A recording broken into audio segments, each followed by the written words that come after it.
So I decided to start using Dueling Book again. Yeah. And it's a bit funny because we're in a bit of a sticky situation at the moment with regards to playing Yu-Gi-Oh! I mean, playing in real life is just risky. You get all sorts of coronavirus if you play in real life. I mean, it's just not worth the chance, innit? And then online, there's just not that many good options. I mean, Dueling Book and Edo Pro are really rubbish. I mean, no hate. The developers, thank you for doing it. It's free. I don't even blame you for it being rubbish. I mean, yeah, you're not being paid for this as far as I'm aware. I blame Konami for not making a good paid or free version of Yu-Gi-Oh! But if you use a simulator like Edo Pro or Yugioh Pro 2, one of the automatic ones, the issue with those simulators is it's a couple of issues. So the main thing is there's just no accountability. There's no accounts on it.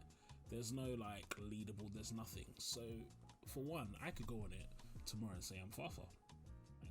There's no way you'll know I'm not Fafa. I can literally just go on it and say I'm Fafa, play games, record it, upload it. There's no way to know other than Fafa himself making a video saying this is not me. And then the second issue, because that's an issue, but that leads to a second issue where there's no accountability as a result. Because there's no way, the only kind of way to recognize people is by their name, which is very easily changeable. It means people will do all sorts of nonsense, and anonymity. I don't know if I'm saying that word right, but anonymity on the internet already causes issues because if there's no accountability for something, it's like people do all sorts, they'll troll, say racist stuff online, all of this. But it's even worse on Yugioh Pro because there's actually no consequences. People just leave games.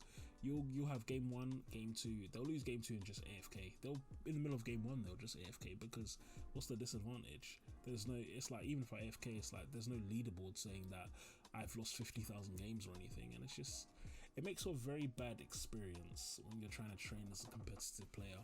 When you're trying to learn a new deck even, it's just half the time you're playing against people, they don't know what they're doing. The caliber of decks is also really bad because the simulator is bad.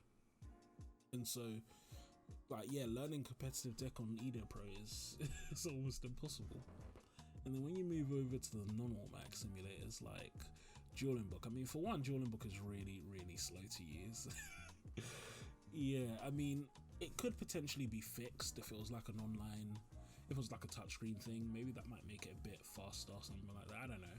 But in general, the simulator, it's just a really clunky interface and just slow to use. And then even ignoring that, people are just so tiresome to deal with. So this particular game in front of me, this guy did not know that El Shaddol Fusion was a quick play. Well, no, he knew it was a quick play, but he didn't know I could activate on his turn. So, and that's not the only thing. If you look in the chat, you'll see all sorts of nonsense he was saying. But I had to wait 20 minutes for a judge to come and explain to him that El Shaddol Fusion I actually can activate on his turn, and even something like that, it's just mad to me. It just makes it so frustrating to play on this because you play a game, you dedicate an hour to playing, and you're gonna spend 20-30 minutes waiting for judges, arguing and waiting for judges, and I haven't got time for that. No one's got time for that. It's just very long, very ridiculous. Yeah, I mean, he wasn't reading my cards. He didn't know how Kaliga worked. He didn't know how simultaneous effects go on chain. I mean, that's going to be my thing, guys. Not being able to pronounce words. But yeah, he just didn't know any of that. And it just makes for a very frustrating game experience where you're spending a lot of the time just explaining the game to your opponent instead of actually playing, which is not great. But then even moving on from that, there's a problem with automatic simulators in terms of the greater meta as a whole, and that's Konami doesn't recognize them. So there's a meta on online simulators. You go on your Yugioh, there are good decks. We all knew Emancipator was busted for ages, even though we're not playing in real life, but Konami doesn't really recognize these online simulators, which is understandable because it cuts into their bottom line to an extent. But as a result, it means that as Emancipator was dominating for months and months and months and months and months, Konami didn't do anything to it. It took them ages to finally hit it. I mean, I say ages, they hit it a patch late, so not ages. But I mean, that's a problem as well, because it means that, again, the long-term competitive viability of an online simulator, you'll never really get the same testing results online that you would get in real life. Genuinely, I used to go to locals all the time before COVID, and when I wanted to test, it was go to as many locals as possible. I'd just travel and go to as many locals because playing online was almost completely useless. So yeah, we're just in a bit of a sticky situation at the moment with playing Yu-Gi-Oh. There's just not good options, but I don't know, fingers crossed Yugioh Omega will fix it. I don't know, I've been seeing a lot of buzz about that. I'll be honest, I'm a bit pessimistic about it. It just seems like Yugioh Pro 2 with a fresh coat of paint, but we'll see what happens. But yeah, for now, the online scope of Yu-Gi-Oh is just a frustrating one to play on. Yeah, but anyway, that's my short rant over.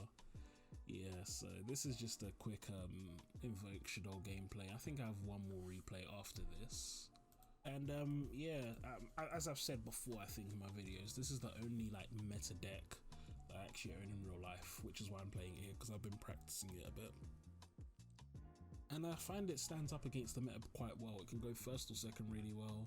You don't really need to main deck any hind traps. It's just in general good deck. You have the disadvantage in that it has a pretty solid weakness to back row in the main deck. You only really have one back row removal in your one copy of Dragon, maybe two if you're playing two. If you're playing three, I don't know, you're a bit of a madman. But in general, it's a really fun and good deck to play.